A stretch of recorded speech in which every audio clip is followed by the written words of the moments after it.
रामू का खेत गांव के सबसे बड़े खेतों में से एक था। वह बहुत मेहनत करता था, लेकिन उसकी मेहनत हमेशा किसी न किसी तरीके से एक मजेदार मोड़ ले लेती थी। एक बार उसने सोचा कि क्यों न अपने खेत में कुछ नया किया जाए, ताकि उसकी फसलें और भी अच्छी हों। उसने अपने खेत में एक नया प्रयोग करने का निर्णय लिया। वह खेत के बीचों बीच एक बड़ा तालाब बनवाने लगा। तालाब में वह पानी इकट्ठा करके उसे खेत में सिंचाई के लिए इस्तेमाल करना चाहता था। शुरू शुरू में गांव वाले इस काम को देखकर हंसी उड़ाते थे। रामू, तुम्हें क्या हो गया है? तुम अपना समय और मेहनत पानी में बहा रहे हो, एक बुजुर्ग किसान ने कहा। लेकिन रामू ने कभी हार नहीं मानी। वह दिन रात अपनी योजना पर काम करता रहा। महीनों की मेहनत के बाद तालाब तैयार हुआ। जैसे ही तालाब में पानी इकट्ठा होने लगा, रामू ने उसका इस्तेमाल अपनी फसलों की सिंचाई के लिए शुरू किया।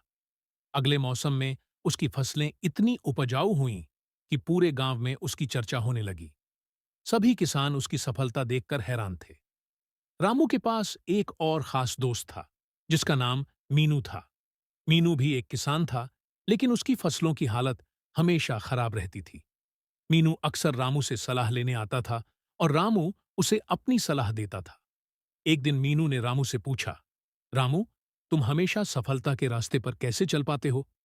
मैं तो कभी नहीं समझ पाता। रामू हंसते हुए बोला, मीनू, सफलता कोई राज नहीं है। बस अपनी मेहनत, समझ और समय को सही जगह लगाना पड़ता है। लेकिन इसका मतलब यह नहीं है कि कभी कभी मजेदार प्रयोग भी न किए जाएं। रामू और मीनू ने एक साथ मिलकर फसल की तकनीकें और नई योजनाएं बनाई। एक दिन मीनू ने रामू से कहा, रामू, इस बार हम अपने खेतों में हल्दी और अदरक उगाने का प्रयास करें। रामू ने मीनू की बात मानी और दोनों ने मिलकर ये नए प्रयोग शुरू कर दिए। रामू और मीनू ने हल्दी और अदरक के बीज खेत में लगाए। पहले कुछ हफ्ते तो कुछ खास नहीं हुआ, लेकिन धीरे धीरे हल्दी और अदरक के पौधे उगने लगे। दोनों दोस्त खुश थे, लेकिन एक समस्या आई। गांव के दूसरे किसान उन्हें देखकर हंसी उड़ाने लगे। रामू और मीनू तो अब हल्दी अदरक के व्यापारी बन गए हैं। ये क्या नया प्रयोग है? वे कहते थे। लेकिन रामू और मीनू ने हार नहीं मानी। कुछ महीनों बाद हल्दी और अदरक की फसल पूरी तरह तैयार हो गई। उनका मुनाफा इतना अच्छा हुआ कि उन्होंने सोचा कि अब इस व्यापार को बढ़ाया जाए। वे गांव के बाजार में हल्दी और अदरक बेचने गए और वहां की खरीदी बढ़ने लगी। देखते ही देखते रामू और मीनू ने अपना व्यापार फैलाया और गांव के सबसे बड़े व्यवसायियों में शामिल हो गए। इस तरह रामू और मीनू ने न केवल खेती में सफलता पाई, बल्कि अपने ज्ञान और प्रयोगों से एक बड़ा बदलाव भी लाया। अब रामू और मीनू की सफलता पूरे गांव में चर्चित हो गई थी। लेकिन इस सफलता के साथ साथ कुछ नई चुनौतियां भी सामने आईं।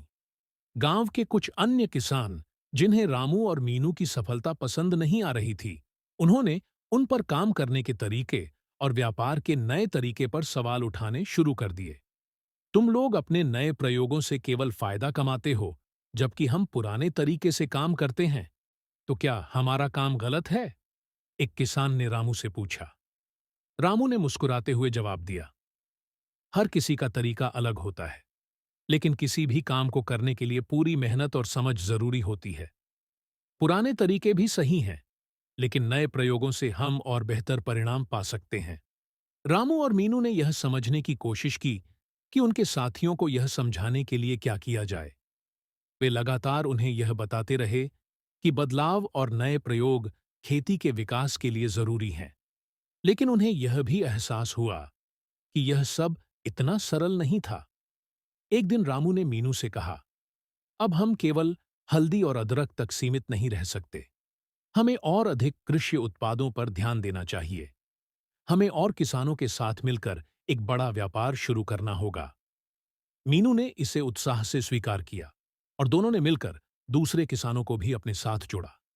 वे अब न केवल हल्दी और अदरक, बल्कि आलू, प्याज और ताजे फल भी उगाने लगे थे। पूरे गांव में एक नई ऊर्जा का संचार हुआ और रामू और मीनू के प्रयासों से धीरे धीरे पूरा गांव फल फूलने लगा। रामू और मीनू के व्यापार ने न केवल उनके जीवन को बदल दिया, बल्कि पूरे गांव की अर्थव्यवस्था को भी सुधार दिया। हर एक किसान ने नए तरीके अपनाए और वे भी अपनी खेती में सुधार लाने लगे। रामू की सफलता का एक और बड़ा कारण यह था कि वह कभी भी अपने ज्ञान को दूसरों से छिपाकर नहीं रखता था। वह हमेशा अपने अनुभव और समझ को गांव के अन्य किसानों के साथ बांटता था। उसने देखा कि केवल व्यापार और मुनाफा ही सब कुछ नहीं है, बल्कि किसानों की भलाई भी महत्वपूर्ण है। एक दिन उसने गांव में एक बड़ी बैठक बुलाई और सभी किसानों से कहा, हमारे सभी प्रयासों का उद्देश्य सिर्फ मुनाफा कमाना नहीं है। हमें अपने खेतों, अपनी जमीन और अपने पर्यावरण का भी ध्यान रखना होगा। हमें हर वो तरीका अपनाना होगा जिससे हम पर्यावरण को नुकसान न पहुंचाएं। उसने किसानों को जैविक खेती के बारे में समझाया और इसे अपने खेतों में लागू करने का प्रस्ताव रखा। हम केवल अपने लिए नहीं, आने वाली पीढ़ी के लिए भी काम कर रहे हैं। हमें अपनी जमीन और पर्यावरण की रक्षा करनी होगी, रामू ने कहा। इसके बाद रामू और मीनू ने मिलकर गांव में जैविक खेती के तरीकों को बढ़ावा देना शुरू किया। इसके परिणाम स्वरूप खेतों की उपज बढ़ी, साथ ही साथ पर्यावरण पर भी सकारात्मक प्रभाव पड़ा। समय बीतता गया और रामू का नाम केवल गांव में ही नहीं, बल्कि आसपास के क्षेत्रों में भी मशहूर हो गया। उसने जो बदलाव लाए, वे न केवल उसकी मेहनत और समझ का परिणाम थे, बल्कि एक ऐसे दृष्टिकोण का प्रतीक थे जो भलाई के लिए काम करता था। रामू अब एक सम्मानित किसान बन चुका था और उसका नाम न केवल खेती की दुनिया में, बल्कि सामूहिक प्रयासों और सामाजिक बदलाव के प्रतीक के रूप में भी लिया जाने लगा था। उसने अपने छोटे से गांव को एक आदर्श बनाकर छोड़ दिया, जहां खेती के साथ-साथ हर व्यक्ति की भलाई पर ध्यान दिया जाता था। मीनू, जो कभी एक साधारण किसान था, अब रामू के साथ मिलकर एक बड़ा व्यापारी बन चुका था। उसने भी रामू की तरह नए तरीकों को अपनाया और किसानों की मदद की। वह अब केवल एक व्यापारी नहीं, बल्कि गांव के हर किसान के लिए मार्गदर्शक बन चुका था। एक दिन मीनू ने रामू से कहा, तुमने मेरी जिंदगी बदल दी रामू। तुम्हारी मदद से ही मैं इस मुकाम तक पहुंच सका हूं। रामू हंसते हुए बोला, यह तो हम दोनों का प्रयास था, मीनू। अगर हम एक दूसरे का साथ नहीं देते, तो यह सब मुमकिन नहीं हो पाता। कुछ साल बाद रामू को स्वास्थ्य समस्याओं का सामना करना पड़ा और वह अब पहले की तरह खेतों में काम नहीं कर सकता था। लेकिन उसने कभी हार नहीं मानी। वह अपने अनुभव और ज्ञान को आने वाली पीढ़ी तक पहुंचाने के लिए हमेशा तैयार रहता था। रामू ने अपनी जिंदगी के अंतिम दिनों में एक बार फिर गांव के सभी किसानों को एकत्रित किया और उन्हें एक अंतिम संदेश दिया। मेरे प्यारे दोस्तों, जिंदगी में कभी भी कठिनाइयों से डरना नहीं चाहिए। मेहनत और समझ के साथ कोई भी लक्ष्य हासिल किया जा सकता है। साथ ही हमेशा याद रखना कि किसी भी काम को अकेले नहीं किया जा सकता। एकजुटता में ताकत है। रामू की वह बात गांव के हर किसान के दिल में बैठ गई और उसका संदेश हमेशा के लिए उनकी जिंदगी का हिस्सा बन गया। रामू की कहानी सिर्फ एक किसान की कहानी नहीं थी, बल्कि एक ऐसे इंसान की कहानी थी जिसने मेहनत, समझ और एकजुटता से न केवल अपनी जिंदगी बदली, बल्कि पूरे गांव की किस्मत भी बदल दी। उसकी जिंदगी का ये सफर हमें यह सिखाता है कि सही दिशा और कोशिश से किसी भी मुश्किल को आसान बनाया जा सकता है और परिवर्तन केवल एक व्यक्ति से शुरू होकर पूरे समाज तक पहुंच सकता है। इस प्रकार रामू ने अपने जीवन में जो बदलाव लाए, वे आज भी गांव के किसानों के लिए एक प्रेरणा बने हुए हैं।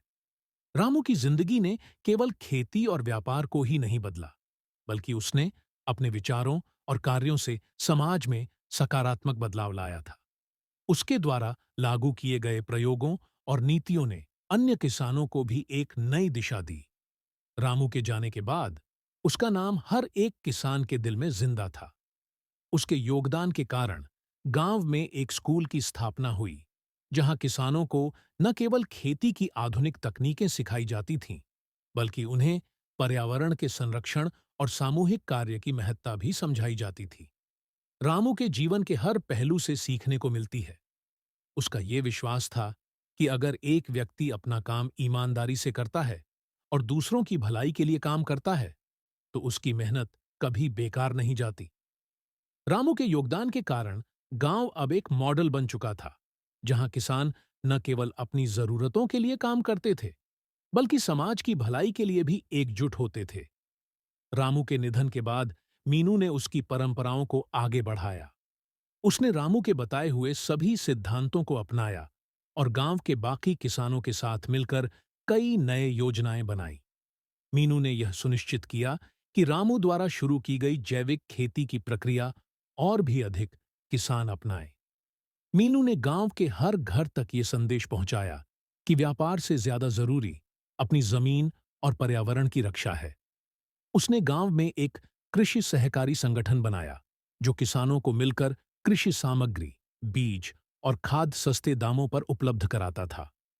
मीनू ने किसानों को अपने व्यक्तिगत फायदे से परे सोचने की प्रेरणा दी और उनकी भलाई के लिए काम करने का आह्वान किया। रामू की तरह मीनू ने भी कभी हार नहीं मानी और गांव के किसानों के जीवन को और भी बेहतर बनाने की दिशा में कई कदम उठाए। वक्त के साथ साथ गांव में कई बदलाव आए। अब वह गांव केवल खेती के लिए नहीं, बल्कि सामूहिक प्रयासों और पारिस्थितिकी के संरक्षण के लिए भी जाना जाने लगा। किसानों ने अपने खेतों में प्राकृतिक खाद का उपयोग करना शुरू किया और फसलों की देखभाल में रासायनिक खादों का उपयोग कम कर दिया। गांव में जल संरक्षण की दिशा में भी काम किया गया। रामू के द्वारा बनाए गए तालाब का इस्तेमाल अब पूरे गांव के लिए जलाशय की तरह होता था। गांव के सभी किसान, चाहे वे छोटे हों या बड़े, अब यह समझने लगे थे कि खेती सिर्फ व्यक्तिगत काम नहीं है, यह एक सामूहिक जिम्मेदारी है। साथ ही गांव के बच्चों को भी अब खेती के महत्व के बारे में सिखाया जाता था। स्कूल में बच्चों को यह बताया जाता था कि किसान किस तरह हमारे जीवन का अभिन्न हिस्सा होते हैं और किस तरह उनकी मेहनत से हमें भोजन मिलता है। इस बदलाव का असर यह हुआ कि आने वाली पीढ़ियां खेती को सम्मान की दृष्टि से देखने लगे। रामू और मीनू की सफलता का प्रभाव आसपास के अन्य गांवों में भी महसूस होने लगा। उनके द्वारा अपनाए गए तरीकों को और उनकी प्रेरणादायक कहानी को सुनकर अन्य गांवों के किसान भी उनके तरीकों को अपनाने लगे। धीरे धीरे एक पूरे क्षेत्र में जैविक खेती और जल संरक्षण की पहलें बढ़ने लगीं। रामू और मीनू के उदाहरण ने यह सिद्ध कर दिया कि यदि किसान मिलकर अपने ज्ञान और संसाधनों को साझा करें, तो वे अपने जीवन को बदलने के साथ साथ पूरे क्षेत्र के जीवन को भी बेहतर बना सकते हैं। कई सालों बाद गांव में एक बागान बनवाया गया, जिसे रामू बाग नाम दिया गया। यह बागान रामू की मेहनत और सोच का प्रतीक था। यहाँ हर तरह के पौधे उगाए गए थे, जो जैविक तरीके से उगाए गए थे। यह बागान न केवल पर्यावरण की रक्षा करता था, बल्कि गांव के बच्चों को यह सिखाता था कि प्रकृति